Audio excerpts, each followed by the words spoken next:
Oh boy, everyone! YouTube just got crazy again, and I'm not talking about the honey scandal. Today we're getting our hands dirty with politics. As we know, by 2025, politics has, well, exploded, and this has created a massive market for political channels on YouTube. Many of these channels have amassed millions of subscribers, which could be me if you hit like and subscribe.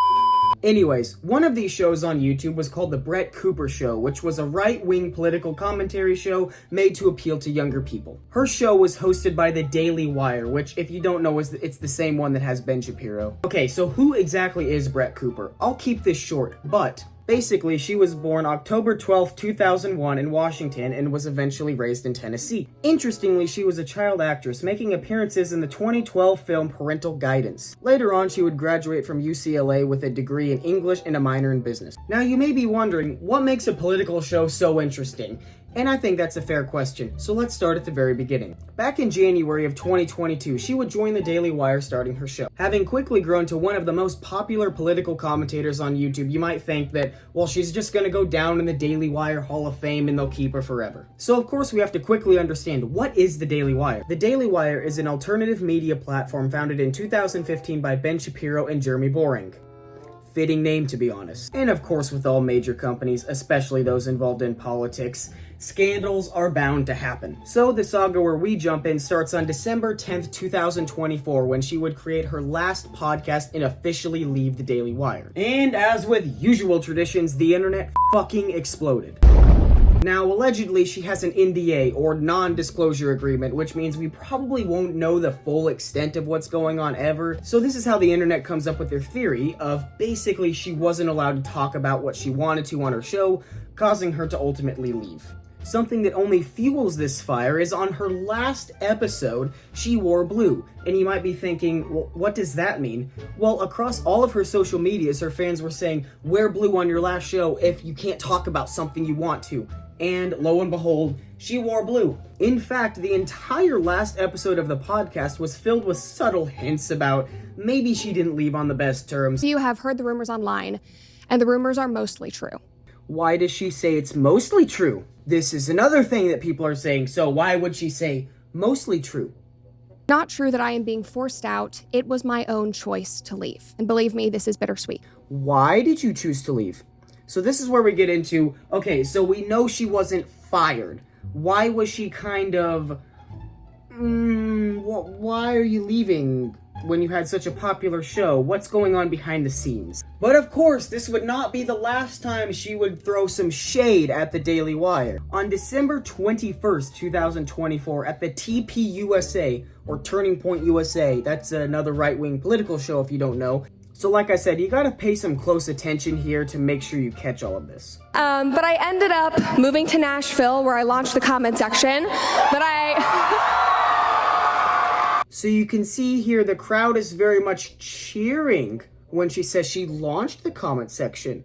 But which I hosted until just a couple of weeks ago. Now you catch that? Obviously you heard the crowd booing, but did you hear her laugh? That is not a happy laugh. That is a sarcastic laugh if I've ever heard one. So that's kind of a pretty not so subtle hint. This is one you don't have to pay as close of attention to because it's a pretty big dig, if you get what I'm saying. As I navigate life, I have had to learn that individual friends come and go. Politicians.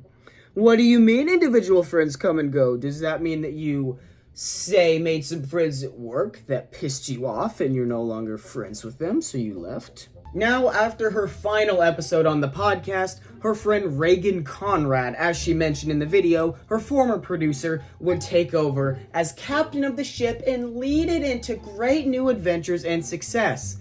It went down the shitter very quickly. To put this into perspective, her channel was raking in 300,000 to over 1 million views on every single short. Now it's lucky to get 100,000 views on a fucking short. So you're probably wondering, why did this piss everyone off so much? This show was pretty similar to the previous show. Some say a little bit too similar, if you know what I'm saying.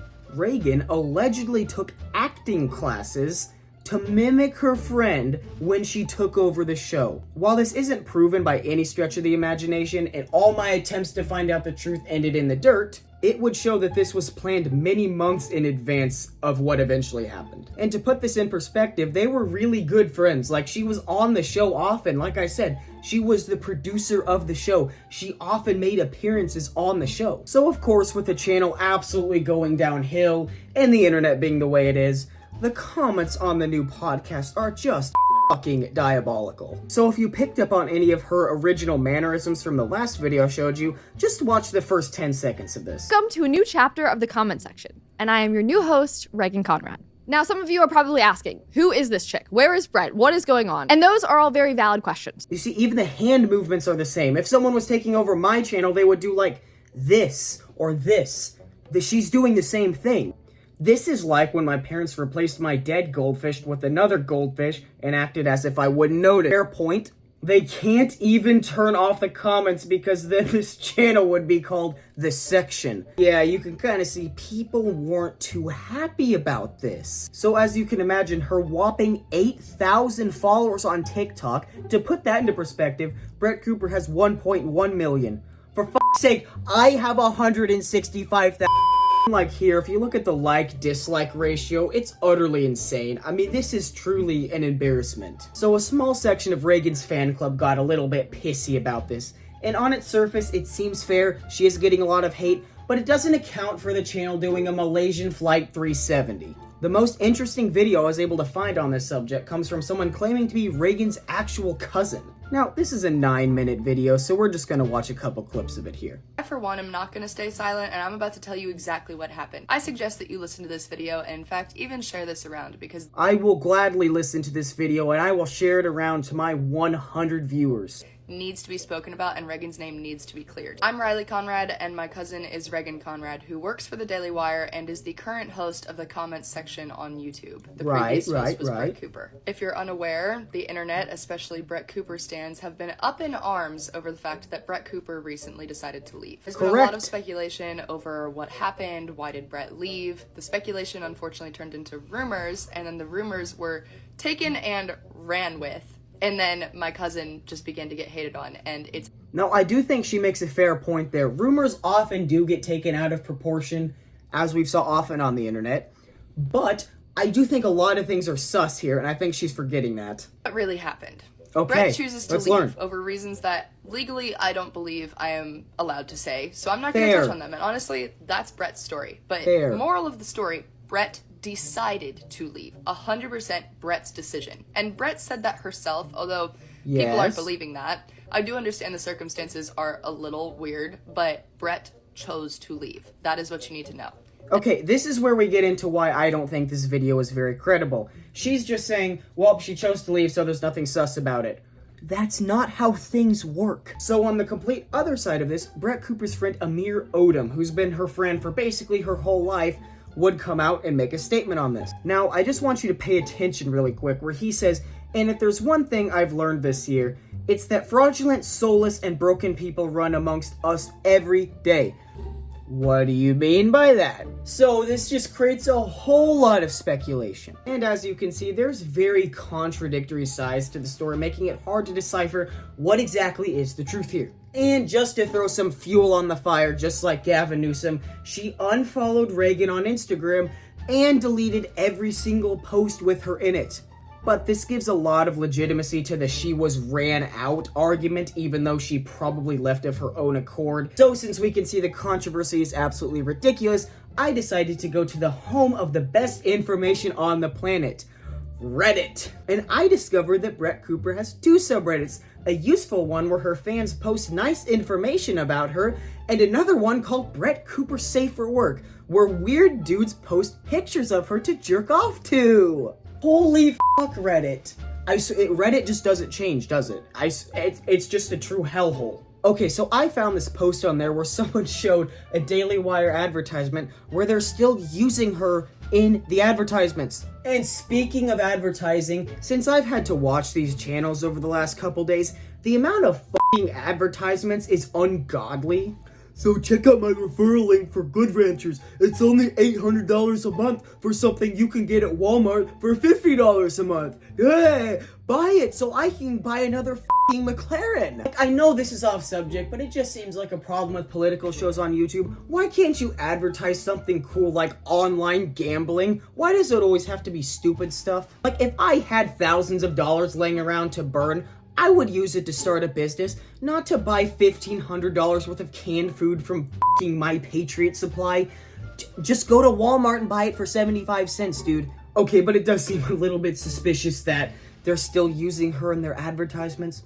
But of course, this isn't the only controversy the Daily Wire's had. As I said earlier, they're a political company, which means they're going to have controversies, but not just about things they've said. They've had it with other hosts before. And interestingly, there's a lot of similarities between these cases and the ones we were just talking about. One other popular political commentator, Steven Crowder, if you don't know, that's the guy from the Change My Mind meme. He had his incident with the Daily Wire when they tried to hire him, but he didn't like the contract, so they made a public display of just tomfoolery, basically. So basically, from what I can understand, he was offered a whopping $50 million. That's almost a week's supply of food from My Patriot Supply. But it was tied to his contract that if his channel got demonetized, he wouldn't get paid. Which I kind of get it from their perspective, but also from his perspective, if he says something that YouTube doesn't like, which if you don't know is really f***ing easy on YouTube, he wouldn't get paid, which would mean you're going homeless. But that's just the beginning of the major controversy. Bbrettcooper's friend Candace Owens, Candace was a political commentator that got signed on by the Daily Wire and actually had a show with them for quite a while. But in very suspicious circumstances, she was let go by them. This breakup was a lot more hostile and more public than Bbrettcooper's, with lawsuits being thrown around and insults everywhere. The commonly accepted reasons that they didn't get along and she ended up leaving was because of the Israel-Palestine, this whole situation. Now, something I find interesting that adds similarities between the two, Candace Owens is also allegedly under an NDA, although hers is set to expire soon. So, who knows what we'll be learning? And one final jab at the Daily Wire from her, she founded a new YouTube channel, which has reached over 500,000 subscribers without a single video and a handful of community posts. Interestingly, I found out she also unfollowed Jeremy Boring and the Daily Wire on Instagram, but not Ben Shapiro. So yeah, moral of the story, I guess she doesn't f*** around with dudes that look like an anorexic Santa Claus. And of course, the Daily Wire hasn't been silent about this either. Company emails from Jeremy Boring himself have surfaced. So this is on the normal Bbrettcooper subreddit, where it says, "We have made very clear to Brett we would hate to lose her. We have made several offers to keep her." Okay, that's interesting, which makes you think if he's telling the truth, maybe she did leave of her own accord. But that still doesn't disprove the fact that maybe she left because of things going on in the company. Now, a situation I find very similar and very interesting about this is not necessarily any of their previous hosts leaving. This is actually the exit of Tucker Carlson from Fox News. When he was let go from Fox News, they lost 50% of their late night viewership. And it's fair to say, with her being so popular, the Daily Wire might experience some of this in the future, albeit on a smaller scale. Now, we have a good baseline for what the stories are, what the company is, the other things that have gone on, so we can really start to break down the situation. So, as per usual, my highly anticipated opinion on the situation, because I spent way too many hours looking at this stuff. Now, in my opinion, this is my opinion, this is not factual by any means.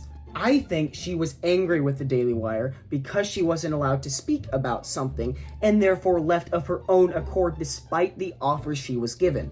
I think she probably was wanting to talk about something in regards to the state of Israel and the situation in the Middle East, based on her friendship with Candace Owens, and the things she says about that, and the fact that Ben Shapiro obviously supports Israel and has made that very clear throughout his channel. Now, of course, this is just my opinion. Maybe one day she just ate Jeremy Boring's lunch, or made fun of Ben Shapiro's wife's dry-ass p***.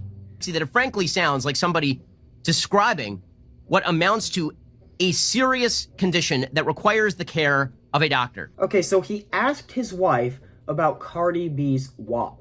Lyrics herself. And after being kind of appalled by them, obviously, she had a few sort of indicators here on how she could diagnose the vaginal condition that apparently these women are suffering from. So there are a few sort of giveaways. Here. So first of all, a bucket and a mop for this wet-ass P word. So first of all, she had to clarify whether wet-ass P word was a description of the P word or whether one of the clinical symptoms here was also diarrhea. I swear I wish that was a joke, but it's not. Like, buddy, I'm sorry. That just means she's not attracted to you. Oh my god. Again, I don't want to get political here, so this is just speculation, but I think it might show a little bit of sexism on behalf of the Daily Wire that it seems like they really have trouble keeping female hosts. Like, maybe they can't keep female hosts because Ben Shapiro asks them if they ever get So now I must predict things for no particular reason. I predict that the next host to leave the Daily Wire will be Matt Walsh. And you might be thinking, why are you predicting that some random political commentator is going to leave the show? Well, I found some evidence. It's not really evidence, it's a Twitter post. I predict that Matt Walsh will actually end up leaving the boring dictatorship by the end of the year. I mean, the dude calls himself the God King. Okay, bro, when I imagine a God King, I imagine fucking Xerxes from the movie 300, not some skinny 5'5" dude. And you can see here, this is a Twitter post from Bbrettcooper where she basically reposted the YouTube video and she said, "It's true, I'm leaving the Daily Wire, here's what you should know." Now, interestingly, this is the only Daily Wire host to respond to her. Matt Walsh says, "I'm a big Bbrettcooper fan. She's an enormous talent and will have a bright future no matter where she goes or what she does next. Very sad to see her go." But it does look like Brett's future is very bright as the Daily Wire begins to turn into something you might see in, say, Pasadena, California. Besides her new channel taking off, I'm guessing she's gonna link up with another major broadcasting platform, or maybe even found her own, or go solo, who knows. Anyways, guys, take everything with a grain of salt. It's a lot of he said, she said right now. Nothing can be 100%. This was a long video for me to record. I've been here for an hour and 11 minutes. It's 4 in the morning. I'm just gonna sign off here. Thank you all for watching. It means the world to me. Like and subscribe. I love doing this. Let's try to hit my goal of 100 million subscribers by the end of the year. Yeah, peace out.